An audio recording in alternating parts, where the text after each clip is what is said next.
네, 세계기업에 직접 투자하는 해외 직투 이번 시간 NH농협증권 김규배 차장과 얘기를 나눠보도록 하겠습니다. 안녕하십니까?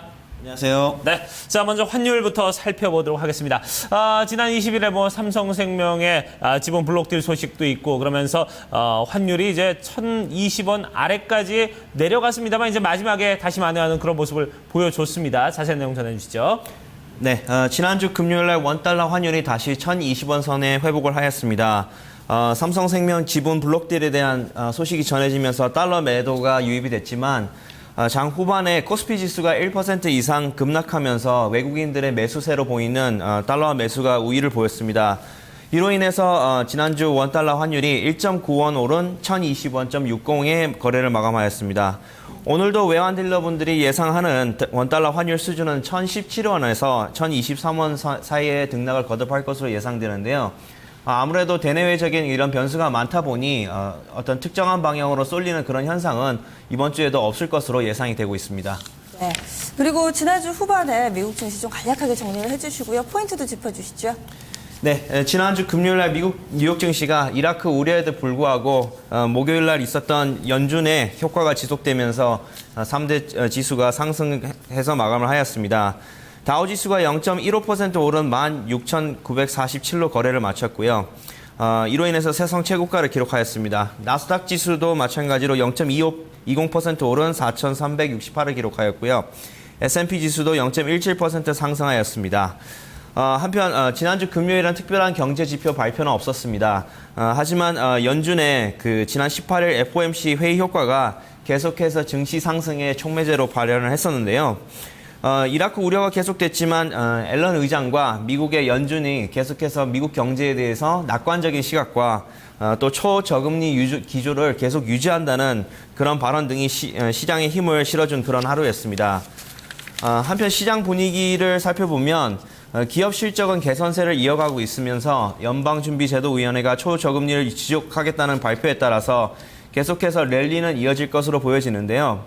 한편 이번 주에 있을 주택 지표와 이라크 사태가 굉장히 급변하게 이렇게 반응이 나온다면 시장의 방향이 또 한 번 어떻게 될지 모르는 그런 안개 전국이 될 것으로 예상이 되고 있습니다. 네, 자 이라크 내전이 변수라고 이제 말씀을 해주셨는데, 자 그렇다면 이제 특징 업종 결국 정유사나 아니면은 정유업계 이쪽을 좀 쳐다볼 수밖에 없는 것 같습니다. 어떻습니까?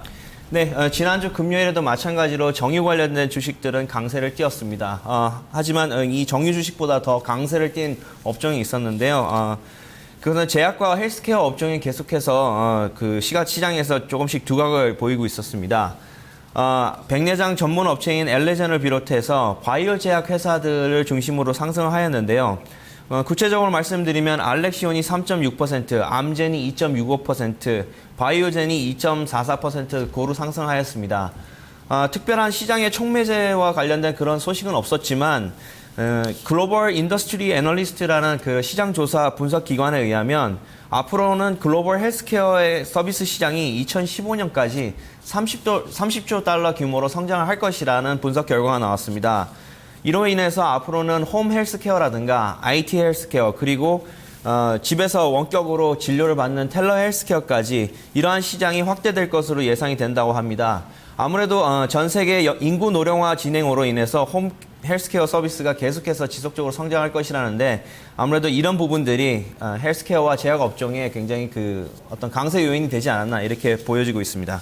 네, 한두 달 전만 하더라도 미증시가 잘 못 갔던 원인에 대해서 기술주들 그리고 또 BT 그러니까 바이오테크 업종이 잘 못 갔기 때문이다라는 이야기들 많이 나왔는데 그러면 이런 부분에 대해서는 좀 투자 심리가 좀 완화됐다라고 봐야 되는 걸까요?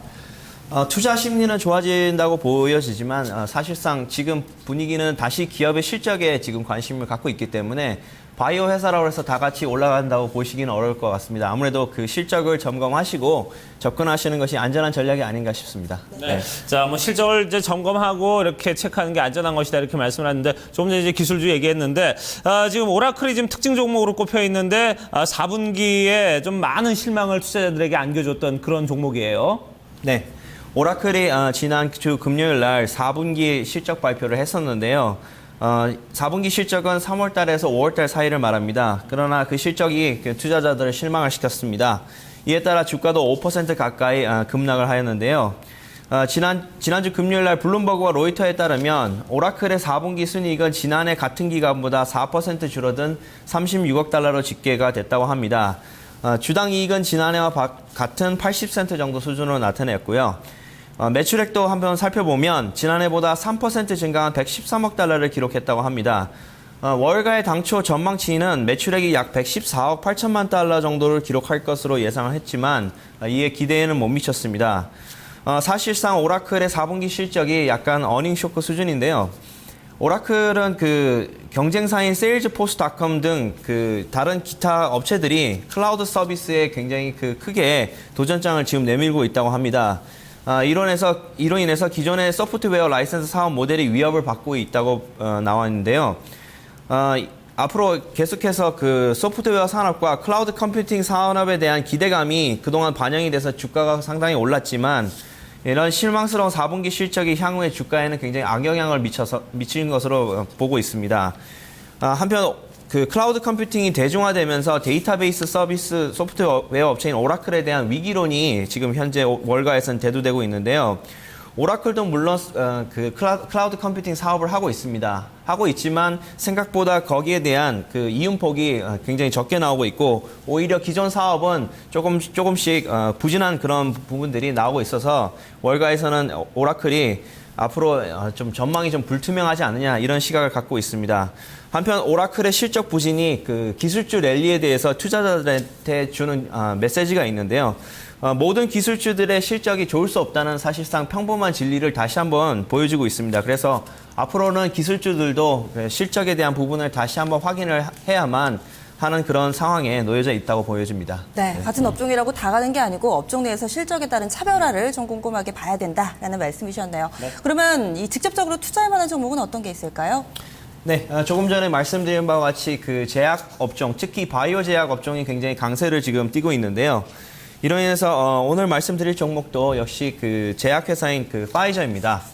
파이저는 뉴욕증권거래소에 상장이 되어 있고 종목 코드는 PFE를 쓰고 있습니다. 1942년 페니실린의 양산화에 이어서 스트랩토마이신이라든가 비브라마이신을 개발해서 항생 물질 분야에서는 전 세계 최고의 회사 중에 하나입니다. 그 뒤 의약품 제조 회사로 발전을 하였는데요. 아무래도 그 국내 투자자분들은 그 회사 이름은 사실 그렇게 생소하실 수 있지만 이 회사가 만드는 그 남성 성기능 제품인 비아그라를 모르시는 분은 아마 없으실 겁니다. 그리고 또한 건강 기능약인 그 센트룸도 이 회사가 가지고 있는 주력 제품 중에 하나입니다. 최근 세계 최대 제약회사인 화이자가 그 영국에 있는 다국적 제약회사인 아스트라나제네카의 인수를 추진하다가 단념을 하였습니다. 이 소식은 지난 5월 말에 아마 뉴스를 통해서 많이 보셨을 텐데요.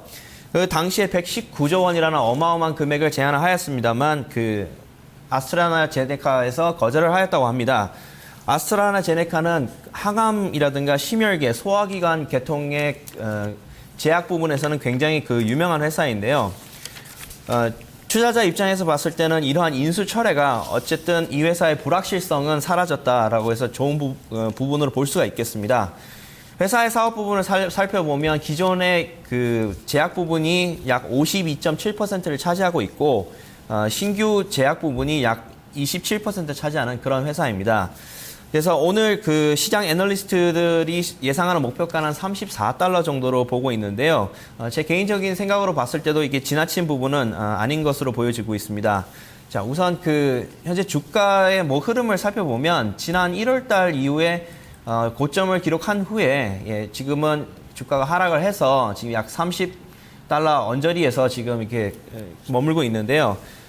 그 이유는 실적이 그 주가 상승에 발목을 잡았다고 보시면 되겠습니다. 우선 실적을 살펴보면 지난해 그 매출 수익을 살펴보면 113억 5천만 달러의 수익을 기록을 했는데요. 작년 같은 기간에 비해서 9% 하락한 수치입니다. 이로 인해서 주가가 계속해서 부진한 그런 모습을 보였습니다. 하지만 아스트라제네카에 대한 인수 철회 이후에 프랑스에 있는 그 셀렉틱스라는 회사와 어떤 기술적인 제휴를 새롭게 맺었는데요. 이 회사도 종양 부분에서는 굉장히 그 유명한 회사라고 합니다. 그래서 화이자가 앞으로 이러한 그 종양 부분에서 그 어떤 연구 결과라든가 이런 부분에서 굉장히 그 괄목할 만한 그런 부분이 이뤄질 것으로 예상이 되기 때문에 앞으로 주가의 상승에서는 굉장히 좋을 것으로 예상이 되고 있습니다. 그리고 마지막으로 한 가지 또 긍정적인 소식은 이 회사가 17억 달러의 자사주 매입을 지금 준비를 하고 있다는 그런 소식도 투자자분들께서는 참고를 하셨으면 좋겠습니다. 조금 전에 차트 보여주신 거 보니까 5월 초에 좀 급락했더라고요. 한 주 만에 10% 정도 밀렸는데 이때가 그 아스트라제네카 인수설 나왔을 때 그때인가요? 네, 인수 철회를 비롯해서 그 실적과 관련돼서 그 다양한 그런 분석이 나왔던 그런 시점이었습니다. 그로 인해서 한 달 반 정도 지난 이 시점에서는 지금 주가가 횡보를 하고 있는 상태인데요. 기술적으로 봤을 때는 지금 약간 5일선을 지금 돌파한 지금 상황입니다. 그래서 21선까지 돌파가 되는지가 사실 좀 궁금한데요. 21선 돌파를 하면 주가가 굉장히 탄력적으로 붙을 수 있을 걸로 생각하고 있습니다. 한편 주주 현황을 한번 살펴봤습니다. 주주 현황도 살펴봤더니 뱅가드가 약 6.9% 차지하고 있고 블랙락이 6.7%, 스테이트 스트리트 글로벌이 약 4.15% 정도 차지하는 메이저 자산운용사들이 다 보유를 하고 있는 그런 종목입니다. 그래서 지금 현재 시장에서는 계속해서 제약업종을 좀 좋게 보려고 하는 그런 분위기가 돌고 있는데요.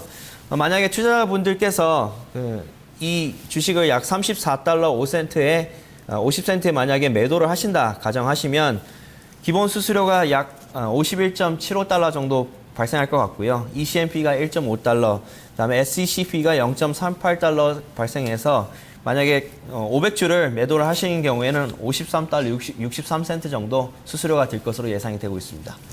네, 알겠습니다. 오늘 말씀 고맙습니다. 감사합니다.